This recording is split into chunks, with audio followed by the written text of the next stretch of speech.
Welcome, Jeffrey, and everyone today while we have a discussion on precision farming and data management systems. Today, our special guest for our speaker series is Dr. Jeffrey Bewley. He is a dairy analytics and innovation specialist at Holstein Association USA, Inc., and adjunct professor at Western Kentucky University. Welcome, Jeffrey, and thank you for talking with us today. Thanks, Connor. So can you talk about, first off, just some of the work that you do and how you got to be working in the dairy industry? I grew up on a small dairy farm in Kentucky, and I've spent my whole life in the dairy industry. For about the last 15 years, I've been working with a lot of technologies and sources of data for dairy farms. So my PhD was focused on dairy technology, and I've just kind of followed that wave ever since. So my question is, so with your education and experience, what are your thoughts on the technology and the future of the dairy industry as a whole? Technology, as it has for all aspects of our lives, will continue to shape the future of the dairy industry. We really, in many ways, are taking technologies from other aspects of the world and adapting those basic concepts to the dairy industry. I often talk about the accelerometer. The accelerometer is a base technology that measures motion in 3 dimensions, and it's been used in many industries, including the cell phone industry and the Fitbit industry. And we've been able to take that same base technology and apply it to many dairy technologies for monitoring dairy cattle behavior.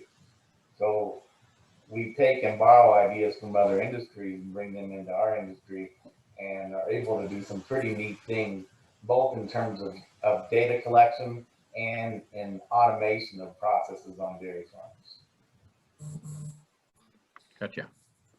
Yeah, so our last speaker, Victor Cabrera, actually spoke about that data collection piece and how, dairy farmers, they have a lot of data at their fingertips, but sometimes it's not always that integrated into different systems and takes a lot of effort. So how do you see the data analytics piece of dairy changing over the next 20 years?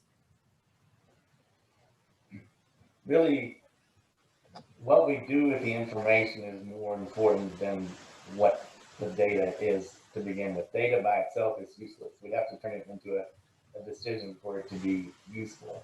And integration is certainly one of our big limits in this area thus far. It's not easy to do. And I think that when we think about this issue in 10 years or 20 years or 50 years, we're still going to be talking about how we need to integrate it better. Because it's not a technical issue. It's really a collaborative issue. And getting everybody to work together. And realistically, there's programming in time involved with data integration, and somebody has to pay for that. So I think it will be a lot better 5 years from now, 10 years from now, 20 years from now, as the expectation becomes we need to have that data integrated, but we'll still always have some challenges. No different than there's some things you can do on a Mac computer that you can't do on an IBM PC or vice versa. And that's probably always going to be the case. And I would argue in some ways, probably it's good because it creates competition, and competition helps us in the long run. Yeah, and going on that further, back to our technology a little bit, because like you said, competition is getting more fierce, dairy farmers and producers are having to be more intelligent. For our technology, automating both the shot delivery process as well as the data management side, do you think dairy farmers are going to see the value in that, and how is that going to change their operations and how they make different decisions? I think the key word is compliance, and compliance is difficult when you're managing a lot of animals and a lot of people, and your system has the potential to eliminate that issue. Yeah, I would agree. What precision dairy technology are you excited to see in disease detection and genetics? From a disease detection perspective, I'm quite excited about what we can potentially do with technologies using image analysis and milk analysis. So with an image analysis, we can have a few cameras maybe that could measure all the behaviors that we've been measuring with devices that were attached to the animal.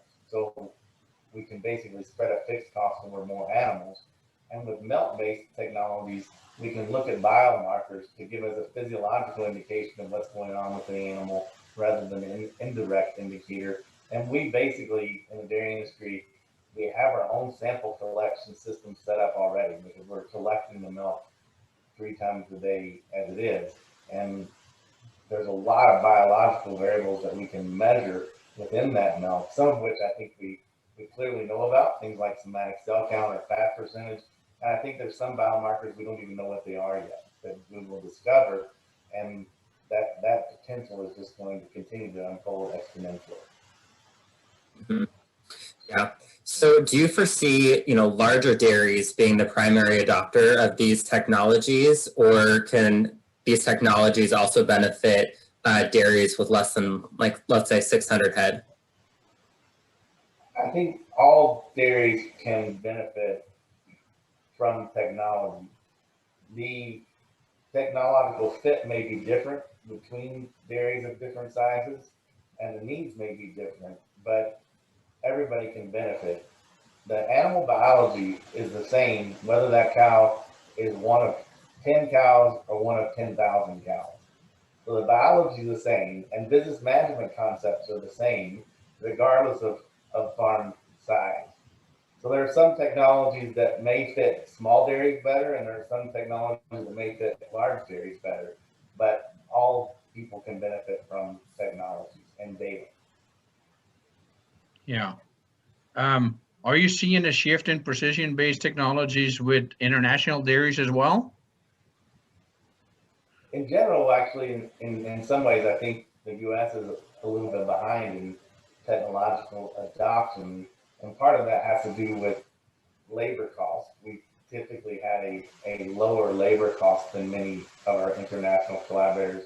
You look at Europe, for example, with a higher labor cost and more labor laws, they've probably been a little bit faster to adopt some technologies than what we have. Obviously, developing countries would probably be more behind on the adoption curve than what we are, but definitely a lot of interest in technologies in Europe and Israel and Asia and so forth.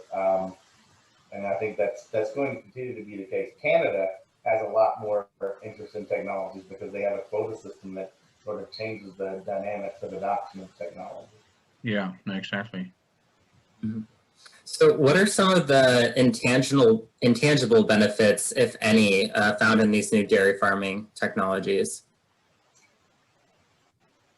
I think one of the intangible benefits is that technologies can improve the quality of life for the producer, for the dairy farmer. You look at people, for example, that adopt robotic milking systems, and they'll often say they were able to attend more family events because they had a robot. It gave them a higher quality of life, or sometimes it's peace of mind knowing that something is taken care of things while you're gone, as opposed to having to worry about overlooking an individual to do that. Also, I think there are cases where technologies can do things better than we can. For example, a camera can watch an individual cow 24 hours a day, and we can't watch individual cows 24 hours a day. Of course, that has to be taken with a grain of salt in that we can't be too reliant on machines because there's still a need for good cow knowledge and cow husbandry. But I think there's definitely some quality of life aspects that come into play there. Yeah. What is something essential for dairy that you would like the audience to walk away from in this discussion, whether they know nothing about dairy or are a dairy farmer themselves? Dairy is a very sophisticated, complex business. I think a lot of people think about it being very simple and perhaps think about Old McDonald's farm or some of the cartoon examples of dairy, but it's very sophisticated. And the dairy producers of today are extremely intelligent, extremely hardworking people that have a tremendous amount of knowledge to share. Great. Yeah, and is there anything else you would like to talk about or bring up that we haven't covered yet, or something you want to emphasize from earlier in this discussion? No, nothing I can think of. Okay, well, great. Thank you so much for being a part of this. We really appreciate your time and insight, so thank you so much.